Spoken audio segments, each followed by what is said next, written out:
Hey everybody. Okay, so move locations. My office area has been moved out of the basement. I moved Sean down to the basement. He's in my office, and my office is now going upstairs because the ceilings in my basement are too low, and I'm going to end up with concussion syndrome because when you're 6 foot tall and the height of the ceiling is 6'1", and all the ductwork drops down below that 6'1", you bang your head one too many times and it really sucks.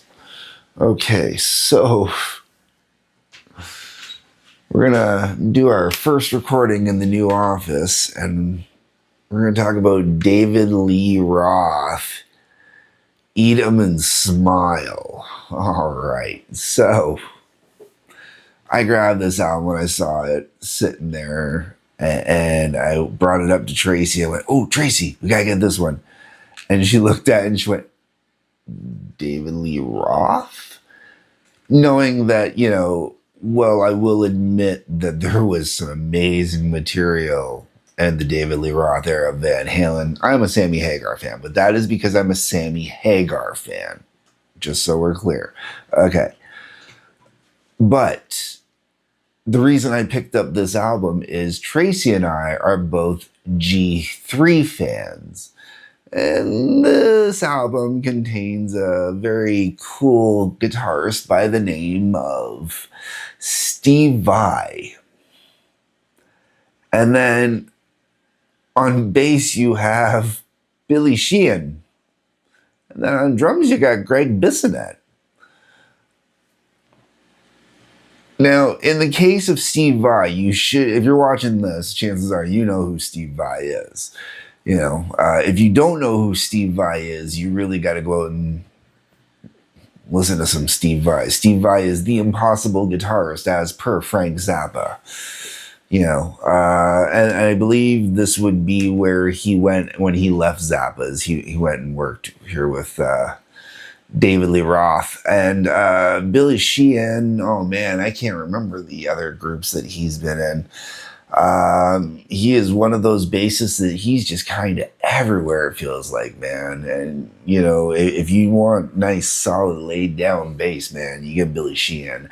And I'm not talking about like Michael Anthony's solid, laid down bass. I'm talking like someone that's going to match the intensity of Steve Vai, Not to say that, it's just different type of style, a little more, I don't want to say proggy, but a little more complex. And then Greg Bissonette, another one where, he's done a lot of albums, man. He's played with a lot of people, but basically at the end of the day, he's more or less a hired gun. Good hired gun. Really good hired gun. So you have David Lee Roth and 3 amazing musicians on this album. This album musically is just stunning. You can't go wrong with this album. Sort of. All right. Let's get into this song for song, okay? Let's start off with the album's lead track, Yankee Rose. Oh my Lord. First off, I love the way that Steve will make a guitar talk. It's a simple technique that he uses, but he does it so well, and he can mimic really well with it.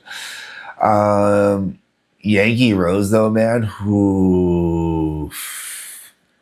when they fire up on that one, man, like, they're just, oh man.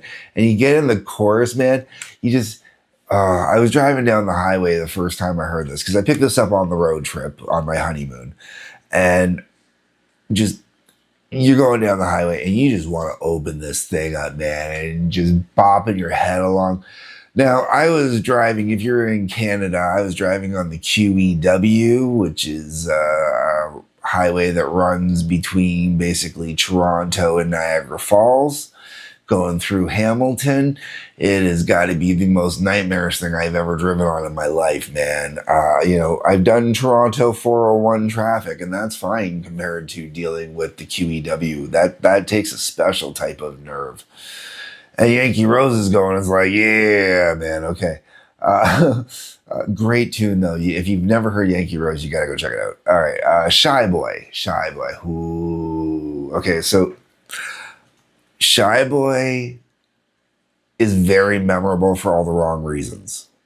I know there are going to be people that are going to love this song, but this is one of those ones that definitely feels like it's David trying to recapture some of the Van Halen magic. Got that kind of little shuffly thing going on in there, and it really doesn't work for me. There's just something about this song that just kind of leaves me, and honestly, I think it's just David's vocals. Because musically, I think the song is fantastic. If you took David's vocals out of there and changed the lyrics or something, put something else in there, I think I'd be a little cooler, a little more on board with it. Okay, so David really likes to do that shoo-wop, doo-wop kind of songs in his stuff, and I'm cool with that. I'm cool with the fact that Dave is really into that 60s kind of culture and whatnot. Not just with hitting the rock and roll, but getting into doo-wop and, a little more on the show tuney side and stuff like that. I'm okay with that for the most part. But there are. I think Dave's done it too many times. He's gone back to that well too many times, and he does it twice on this album. One is with "I'm Easy," and it's all right, but nah. The bright side is it's only about 2 minutes long, which makes it good for me. Then you get Ladies Night in Buffalo. This one clocks in at 408, longest track on the album, and I totally dig on this one. Pandora's being rejected here and being difficult. Ladies Night in Buffalo, man, this song is really good. It's both dirty and grimy, and yet it's Ladies Night in Buffalo, man. Like the music really matches the song, man. Like the song title does not hide anything. Like we're talking about Buffalo, New York kind of thing, Buffalo, right? So you're talking Ladies Night in Buffalo, man, and all I think is Buffalo bimbo bowlers from Buffalo, and I mix it up with this, and it kind of works. Oh man, yeah. Then we're on to Going Crazy. I really enjoy Going Crazy. Going Crazy has a great vibe to it. It's a great summertime kind of song, man. This is one of those songs where I think Going Crazy really needs to kind of make a real comeback. Like there's a few songs on this album, like just in the first 5 songs. Yankee Rose really needs to start getting some airplay again. It really does. Ladies Night in Buffalo is a great deep cut that really needs to get some airplay. Going Crazy is another one that really needs to come back and get some airplay. Tobacco Road, I don't mind Tobacco Road. It works like on the album. It's a cut on the album, one of those. Elephant Gun. Dave. Luckily, there is a part of me that, my childish, juvenile sense of humor is always going to be there. And thanks, Dave. That's kind of where we're going to leave Elephant Gun. Big Trouble. Meh. Bump and Grind. I don't mind it. Basically, Big Trouble and Bump and Grind are kind of they're the typical when the album's playing great. When it's not playing, I don't think of it. And then the album finishes with That's Life, and that's your typical David Lee Roth. That's what I was talking about earlier with that doo-woppy stuff, and hitting that vibe once on an album, okay. Hitting it twice on an album, eh. And That's Life works because it worked at the end of the album as a closer. And I think if it was the only one on there that had that vibe to it, I think I'd be more amenable to it than I am.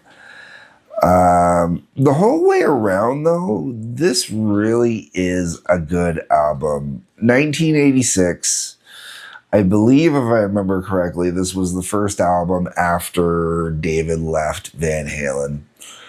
And I really think that if David hadn't behaved the way he was and hadn't gotten a reputation for himself the way he did, and had actually carried on just with the music instead of talking crap constantly like he does, I really do believe that he really should have gone further and done better than Van Halen did based off of this.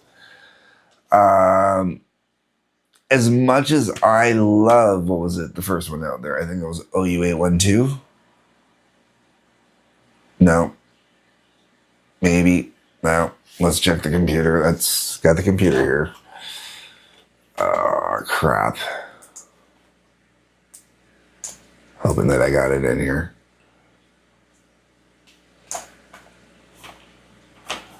Oh, fuck.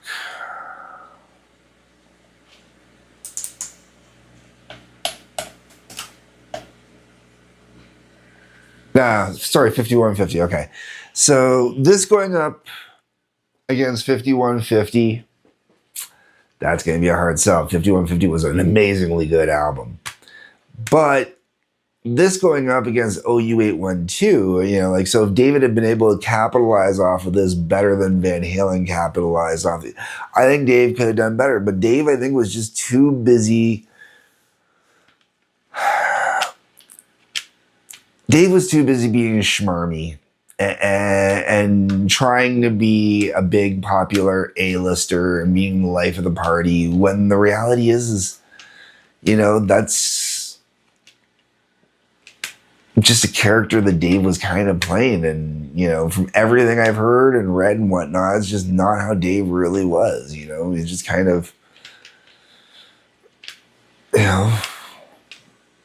a normal kind of boring dude outside of playing up the character, I guess. Anyways, the whole way around, though, I recommend this album. If you can find this album, man, especially find a remaster of it, eat 'em and smile, man. Pick it up. It's totally worth it. I was really impressed. I really enjoyed this album. If nothing else, pick it up because the musicians on it, man. Like, once again, we're talking about Steve Vai, Billy Sheehan, and Greg Bissonette. So, you got a great collection there. All right, folks, let me know what you think down below. Drop me some comments, drop me some lines. Remind me of the bands that these guys are from. I mean, Steve Vai is obviously from Steve Vai and Frank Zappa and Steve Vai. And Billy Sheehan's been in places that I can't remember, and Greg Bissonette's also been in places that I can't remember, and David's David. All right, folks. On your way down there, you see a couple links. Check those out. Like button, subscribe button, bell for notifications. Please hit the subscribe button. I'd really appreciate that.